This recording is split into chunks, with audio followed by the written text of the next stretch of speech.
Here on the ground, change happens fast. Problems feel frequent and urgent. It's loud and anxiety runs high. From a satellite view, the Earth looks the same as it did thousands of years ago. We've been here before. Let's learn from our past and shoot for a better future.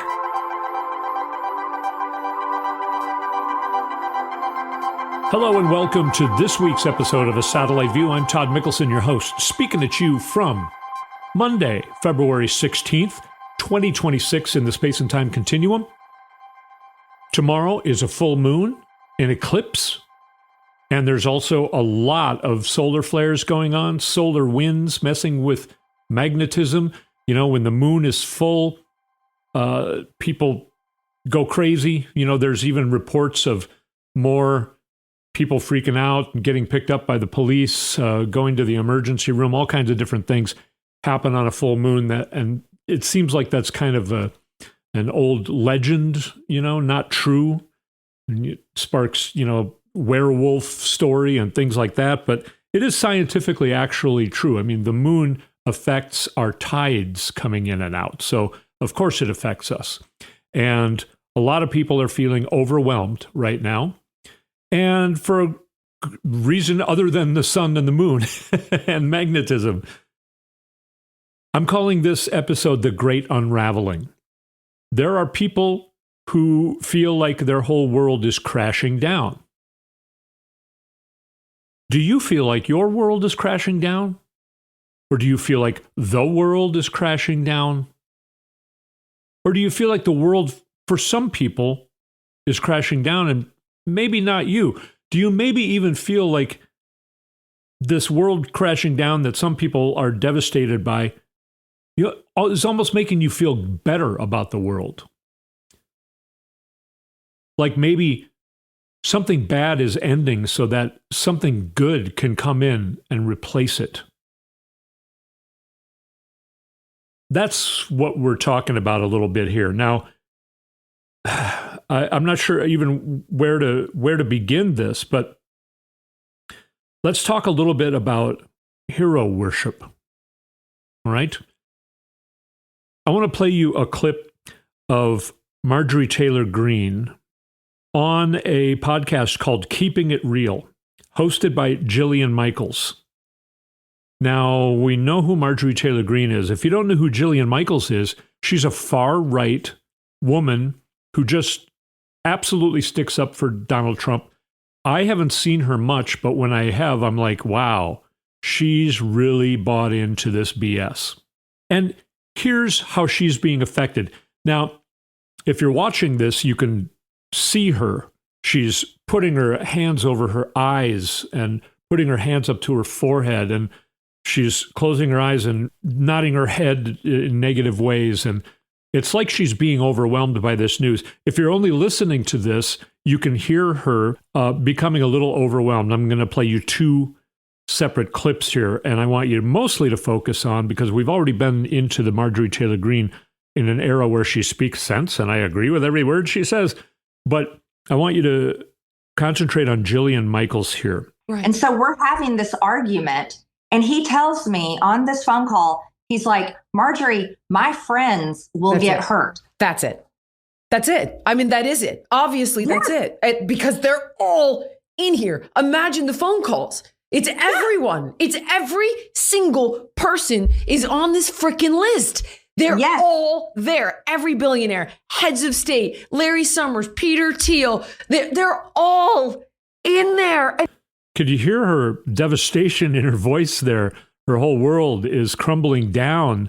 That was, of course, Marjorie Taylor Greene talking about Donald Trump telling her, these are my friends, they're going to get hurt.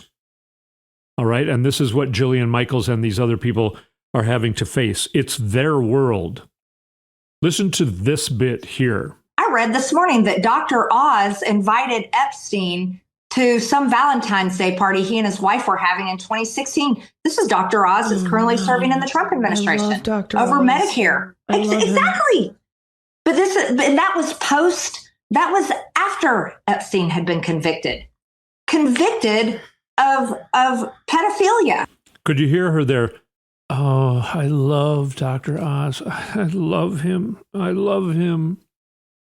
And she's so devastated that Dr. Oz invited the most notorious child rapist to his house for a Valentine's Day party. In 2016, long after Jeffrey Epstein was indicted and found guilty by, in court of pedophilia and rape of children.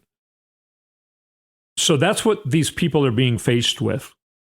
So Heidi and I were talking about this, and I said, like, what if we found out that Barack Obama went to the island and maybe even took place in some of this stuff? My first reaction is throw him in prison. Now, I love Obama, but you got to be careful of hero worship when you get in too deep. Your world should not be built on other people, on hero worship, so that when your hero becomes to only be a mere mortal human being instead of the superhero you made them to be, your world can still remain. If Barack Obama was in the Epstein files and found guilty of these things, my world would not fall apart. I'd be surprised because, of course, we know he's not in the Epstein files, even in this new list, which is hilarious that we got to talk about here in a moment. But I want to say, I've met, in music, I've met famous people. I've had conversations with famous people. In other, I've met George Lucas. I hung out with Bo Diddley. In politics, I've been with a lot of people, met a lot of people, and I never even have. Sometimes I'm like, oh yeah, I met them. I actually hung out with them at a fundraiser for a while and had a conversation with them. I don't even have a photo of myself with them, however. And sometimes I'm a little bit like, oh, it'd be fun to have photos with all these people I met. But I don't care about that because these are people. They're all right. They're mortal human beings. Admire what they do. Sure. Admire them for if you see them as being a good person. Now, I've also known Dean Phillips, who I told people he's one of the best people I've ever met. And then I found out that he's actually one of the most insincere people I've ever met, and I was fooled by him, betrayed by him. But my world did not crumble because I didn't worship him. Now, I'm not trying to brag about me and my mental acuity. I mean, the universe knows that I do not have complete mental health under control. So I'm not trying to say that. I'm just trying to say, as disappointed as I am that I don't have a photo of myself with, say Amy Klobuchar, who might be the next governor, or I did have a meeting with the current governor of Minnesota. And I don't have a photo of myself with him. I don't have a photo of myself with a lot of people. Maybe that's disappointing, but in reality, I'm glad that I have the attitude of I'm just hanging out with this person. I'm having a conversation with this person. In the real world, I don't need a photograph to show other people and say, hey, see, I know Tim Walls. Yeah, I had a conversation with him, man. It's not like I just passed him on the street. I'm glad that I feel that way.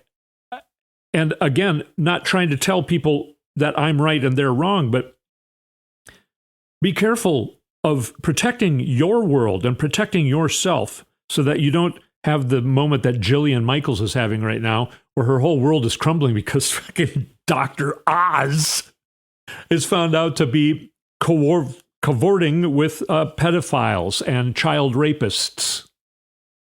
By the way, it just came out literally moments before I started this recording that in the UK, they're realizing through analyzing emails and all kinds of things that likely, the terabytes that they had, the authorities had, there's probably 100 million more files in the Epstein files. The 3 million that have been released maybe make up 2 to 3% of the actual Epstein files. Not 50%, not half of them. So it's going to, who knows, it's going to go on and on. By the way, I want to stick in a couple things too. Pam Bondi saying that everything's fine because our market just surpassed 50,000. The Dow, whatever. I don't follow. I'm not knowledgeable at all about that kind of stuff. But everybody, the administration's trying to make a big deal out of it, even though it did fall below there. Again, apparently there was some sort of crash on Saturday. Don't hold me to any of that. But there is other actual market experts saying that if we kept up with the economic growth of the rest of the world, or most of the rest of the world right now, our market should have been surpassed 60,000 by now. So really, we're not doing as well as the Trump administration's trying to say our economy's good because it's at 50,000. It's not. That does not pan out. Also, I want to point out a news item about the Zorro Ranch. It is the only place not raided by the FBI so far. They have done Palm Beach at Epstein's house, in New York at Epstein's house. They have not done it at the Zorro Ranch in New Mexico. And we find out now this week, last week's episode was actually called Unmasking Zorro. Well, seems like Zorro was unmasked, and we find out it's actually Don Huffins, a Republican politician. When we first started talking about the Zorro Ranch, it's like now it's owned by somebody else. So can authorities go, and now that it's privately owned, and do an investigation? Because local authorities want to do an investigation. They want to dig up Zorro Ranch and find all of the children's bones. Yes, that's how nasty it is. But we find out, bought with an LLC so that he would remain secret, Don Huffins, who's, of course, very tied to Epstein, Trump, and everybody. They got Don Huffins to buy Zorro Ranch for a very low price, using an LLC so that nobody would know that it was Don Huffins who bought it. A Republican, former senator of Texas or New Mexico, I don't know. But again, they're protecting pedophiles. They're protecting the Zorro Ranch. Will the Zorro Ranch get dug up? I predicted a couple weeks ago that it will happen in the next 5 years. Now I'm saying maybe let's hope for the next 5 months. Another thing, you heard about the El Paso airport getting closed down. It was supposed to be for 10 days, and then it actually lasted about 10 minutes, and then they reopened it, and everybody was saying, why? Why? Why would they close down the airspace in an international airport of El Paso? They talked about, it has something to do with going to war with Mexico. They talked about drones and lasers, and it turns out apparently the Pentagon mistook a party balloon for a drone. They shot down a party balloon? Or is that the story they're telling us? It's so chaotic, and they love it. They love it. They look like idiots if they accidentally shot down a party balloon, but also it makes the story go away. People laugh it off and stop talking about it. Here's another thing that was revealed this week.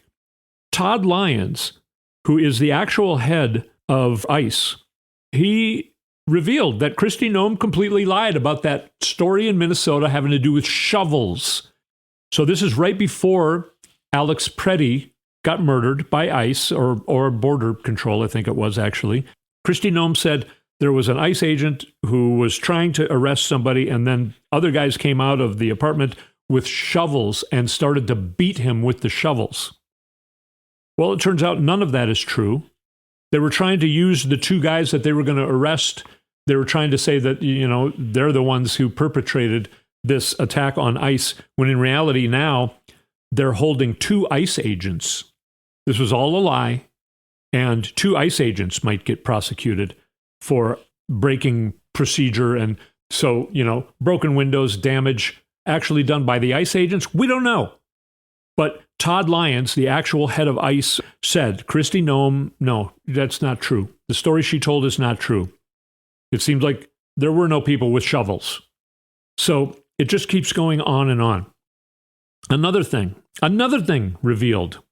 An Epstein body man, a bodyguard of Epstein. His name is Igor Zinoviev.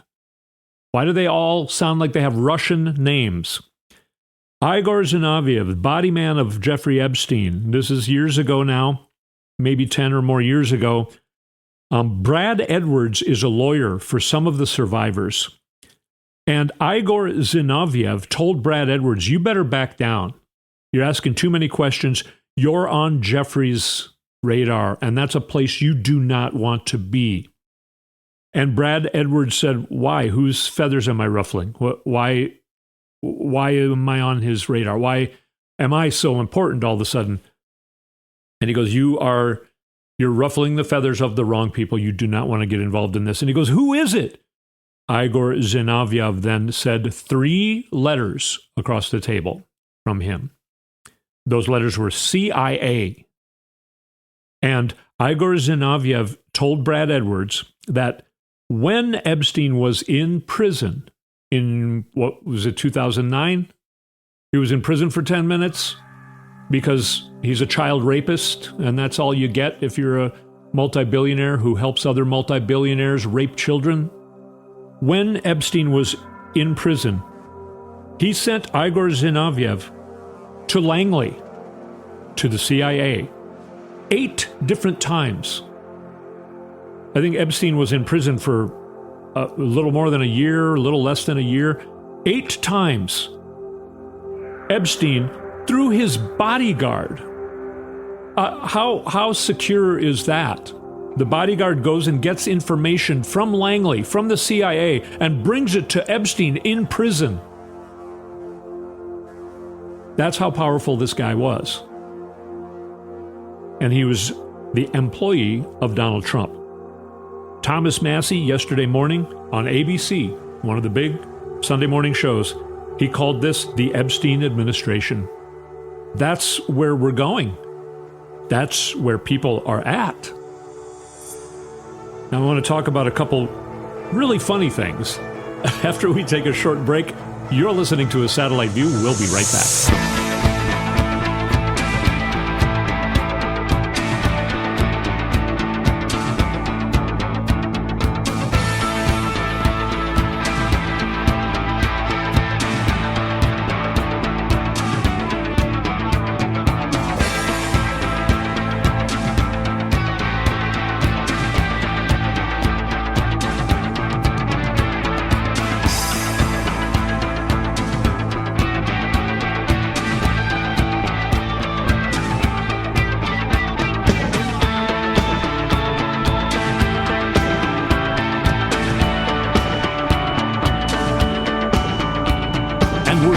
Satellite View. Find our website, satelliteviewpodcast.com.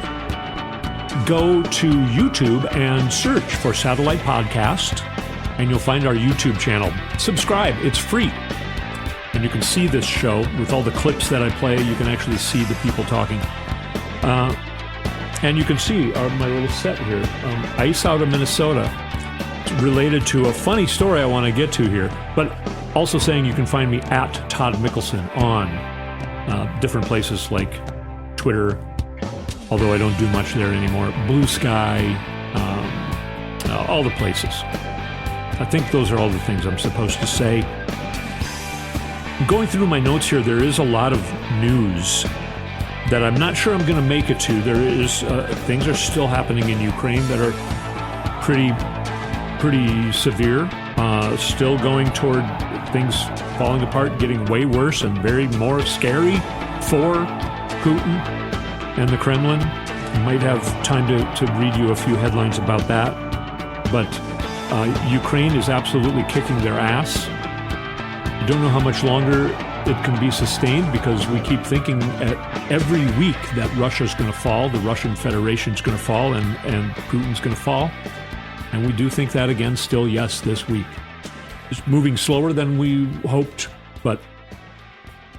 So what I'm telling you is there are some news stories I might only end up mentioning because we do got to have fun with this, all right? The Great Unravelling is the unraveling of these horrible people, the unraveling of the Trump administration, the Epstein administration, the unraveling of these rich billionaires. And by the way, there should be no billionaires. You hear people say, it's okay if you become a billionaire. I mean, the free market, cake. If you're a billionaire, you should be giving away 90% of your money. Screw you. I was going to use a worse word, but I'm, believe it or not, trying to clean up my act here. Anyway, I'm not going to rant about that. I want to get to some hilarious things. Now, I'm calling this episode The Great Unravelling because during The Great Unravelling, there's a really funny incident that I'm calling The Great Minneapolis Dildo Pelt. Almost was going to call the episode that, but I think it might not be able to stay up then on the platforms. The Great Minneapolis Dildo Pelt happened. There is a hilarious video of this in Minneapolis. Makes me even more proud to be from here, where some protesters at the facility in Minneapolis brought, I don't know, it looked like they bought a couple hundred dildos. And people were, as ICE is like driving in or out of the facility, people are going and sticking the dildos to the back window and sometimes to the side or front window and windshield of their vehicles. I don't know if you know, I kind of learned more about dildos on this particular video. Apparently you can stick them to things, so it was hilarious. It's hilarious. It is out there. You can find it on YouTube, video of this. And they're also just throwing the dildos at the cars, pelting the cars. Just boom, boom, boom, boom, boom, boom, boom, boom. And they're all these rubber dildos in different colors, purple, pink, we got to take a moment to laugh. Do we not? There's also in some of this video, by the way, one of the dildos goes in the window of one of the vehicles and just smacks an ICE guy right in the face. That's why they're wearing masks. They're wearing masks to protect themselves from being pelted in the face with a dildo. Yes, we got the greatest protesters here in Minnesota. ICE, of course, is still here. Tom Homan says we're going to, it's over. I can't imitate him. It just sounds like he's got marbles in his mouth. But we're not talking about Tom Homan. We're talking about dildos. So in one of these videos, there's a woman who has a loudspeaker. You know how that happens at the protests. There's somebody saying stuff through a loud, what do they call it? Bullhorn or whatever. And she is yelling at one of the cars. She's saying, "Your mom doesn't love you. She called me and told me last night." Oh my God.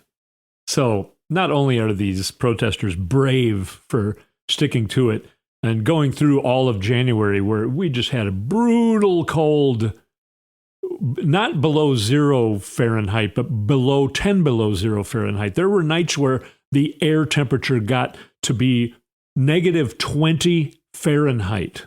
That is cold. And these protesters were still out there. And now these protesters are being creative and hilarious. The Great Minneapolis Dildo Pelt. I'm looking at there is a news story about that. The FBI did investigate Trump on 2 different times, and they found biological corroboration for these credible accusations. The FBI said, this person is credible. Trump has been credibly accused of wrongdoing in the Epstein files. So, Pam Bondi, yes, you did break federal law by lying to Congress the way Representative Liu accused you of. And you said, "You cannot accuse me of a crime. Do not dare." Well, you've been proven to lie in this instance, and Trump's been proven to lie. And everybody who says Trump's been proven to have done no wrong, it's absolutely false. So far, he's been mentioned 38,000 times, and that's in only apparently 2 to 3% of the files. So I may have time to read you some details on that, but I think it's more important because my last 2 episodes were the darkest episodes I've had to do. Last 3 episodes, probably. So we got to talk about the fact that a few weeks ago, I was reminded of this because of this story that actually came true. I was going to joke about, because people are saying the Epstein files are the only safe place in America. It would be easier to name the people who are not in the Epstein files because there are more people named in the Epstein files than not. And I thought, yeah, let's just, I'm sure everybody's named. Abraham Lincoln. I was going to do a joke like that. I think I kind of forgot about that joke because, as you can tell, it's really not very funny. But here's what makes it art. Not me, them. Pam beat me to the joke. Pam Bondi beat me to that joke. She released a list of names. On that list, it includes Elvis Presley, Janis Joplin, Marilyn Monroe. Here's your list. Are you happy now? Marilyn Monroe died in 1962. Jeffrey Epstein was 10 years old or something. What? Marilyn Monroe is in the Epstein files. Okay. They actually did it. I want to check and see if Abraham Lincoln is on that list. I'm trying to name for you the most absurd people. Janis Joplin died in 1967, I think. Elvis Presley was, all right. So, of course, they're just trying to muddy the waters. Of course, they also put people like Thomas Massey. He's on that list, and so is Marjorie Taylor Greene. Marjorie Taylor Greene's daughter came out and said how absurd that was, and how absolutely desperate, and how absolutely lying and conniving and corrupt the Trump administration is. And Marjorie Taylor Greene herself says, people are trying to blame Pam Bondi. No, this is Donald Trump. He's the guy at the top. It's on him. I mean, that's Marjorie Taylor Greene saying that. So when Marjorie Taylor Greene was put on this list, along with Marilyn Monroe and Janis Joplin and Elvis Presley, she said, wow, you're saying there's 30 pages where I'm mentioned? Okay, unredact them. Please release the 30 pages. I, for one, would love to see what you have on me.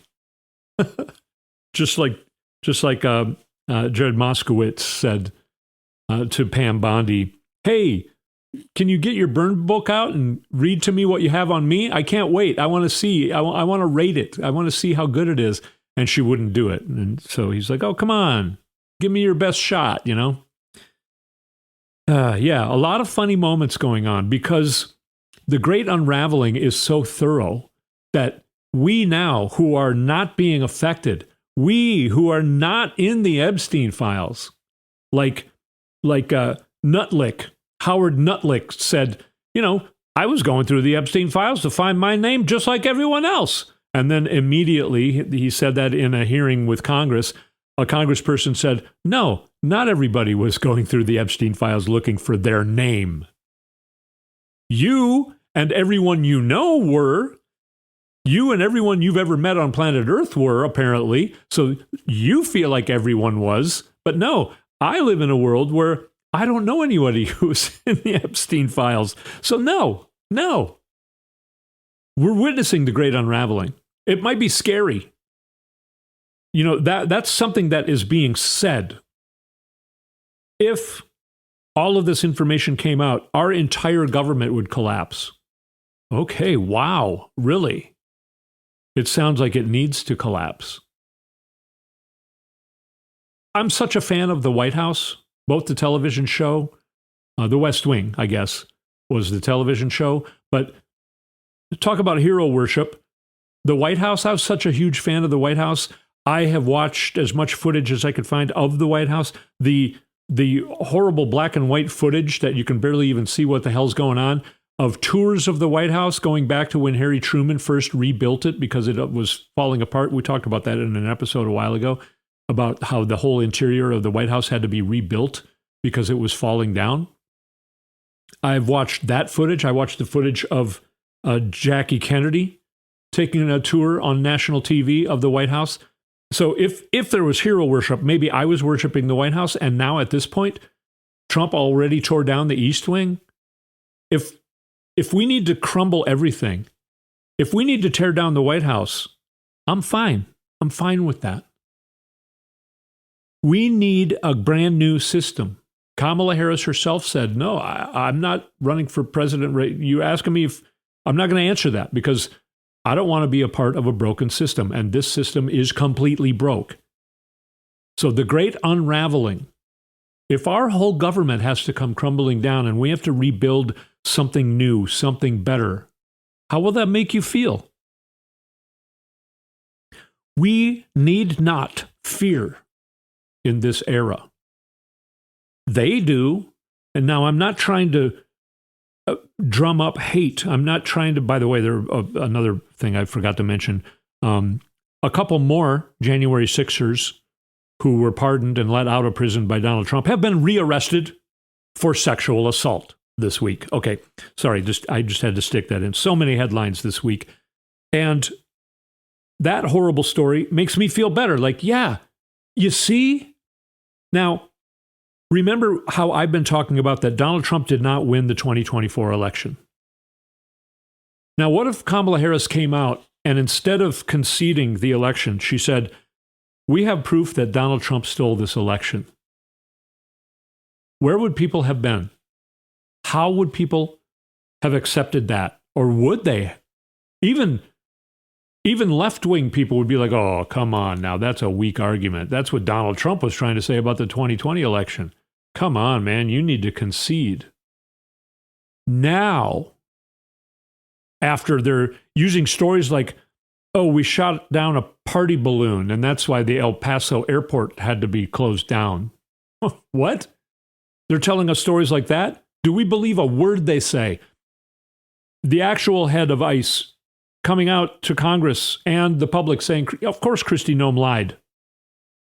All of these lies being revealed all the time, constantly. We don't believe a word they're telling us. And the Maggots, Marjorie Taylor Greene, the queen of the Maggots. If some information came out now that said there's proof that Elon Musk used Starlink to change votes in all the swing states and other places as well, just enough to make sure Donald Trump had this overwhelming, unprecedented, winning all of the swing states, which has never happened, winning these certain margins. I've gone through the details in past episodes, winning all of these margins just to make sure that he wins the presidency. New information came out that, yes, Donald Trump stole the election and Kamala Harris actually overwhelmingly won the election. Now, how would people take that? Now, how do you feel about that? How did you feel about it when you were listening to this show and I said those things months ago, a year ago, more than a year ago? And now, how do you feel about it? How do you think these Maggots feel about it? If that information came out today, would they accept it? Would they say, oh, that makes sense? I think they would. I do. That's what the evidence looks like. Yes, they would. That's where we're at. Do not be afraid in this great unraveling. The horribleness that has ruled our world, actually for thousands of years, is unraveling. It needs to go away. And it is. It's being proven. And they're on their last throes. So they're getting more and more crazy with their stories and their lies. And it's not working for them anymore. Because the overwhelming majority of people in the world understand all of this. So do not be afraid during this great unraveling. Let's start thinking about how we're going to rebuild this, because we are going to rebuild it. So start thinking about, wow, you know what would be a better thing than what we have now? Start thinking about that in all of the issues, because that's what we're going to be doing in the next few years. We're going to be rebuilding what has unraveled. I'm feeling really great this week. I hope this show was more fun. I think it was. I mean, we went all the way to talking about the Great Minneapolis Dildo Pelt. So I think we were having more fun this week than we were talking about. I'm not gonna say the things we were talking about. Let's keep it on dildos. Let's keep our minds fixated on dildos for the moment, okay? Let's stay on a dildo vibe for the rest of the week. We'll see what happens this coming week, and I have a hunch that next week's show is going to be even more fun than this one. I doubt there will be another story to top the Great Minneapolis Dildo Pelt, but I think we're still going to have even more fun next week than we did this week, because the unraveling is going to have unraveled even further, and it's going to be incredible. So thank you so much for sticking with me and listening to this week's episode. I will speak at you next week.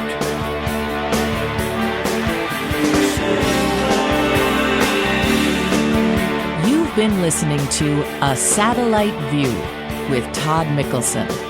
Go to toddmikkelson.com for links and more information.